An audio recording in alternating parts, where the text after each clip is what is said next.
Welcome to Bangla news. শুরু করছি কলকাতা সহ দক্ষিণবঙ্গের আজকের ওয়েদার আপডেট। এই মুহূর্তে কার্যত জলের তলায় মহানগরী কলকাতা।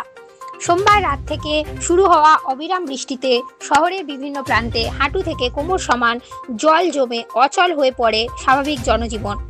অফিস যাত্রী থেকে সাধারণ মানুষ সকলে ভুগছেন জল যন্ত্রণায়। মঙ্গলবার বৃষ্টি কিছুটা কমলেও আকাশ ছিল ভারী মেঘে ঢাকা, আর আজ বুধবারও সেই অস্বস্তি রয়ে গেছে। আবহাওয়া দপ্তর জানিয়েছে আগামী 24 ঘন্টায় ভারী বৃষ্টির সম্ভাবনা নেই।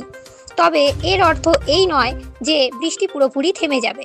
কোথাও কোথাও হতে পারে হালকা থেকে মাঝারি বৃষ্টি, সঙ্গে বইতে পারে ঝোড়ো হাওয়া।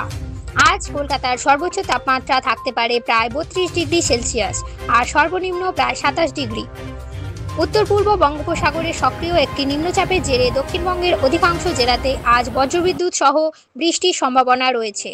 বিশেষ নজর দক্ষিণ 24 পরগনা, 2 মেদিনীপুর ও ঝাড়গ্রামে। অন্যদিকে উত্তরবঙ্গের পরিস্থিতি অনেকটাই স্বস্তিদায়ক। সেখানে আগামী 24 ঘন্টায় ভারী বৃষ্টির কোনো সম্ভাবনা নেই, শুধুমাত্র বিচ্ছিন্নভাবে হালকা বৃষ্টি হতে পারে।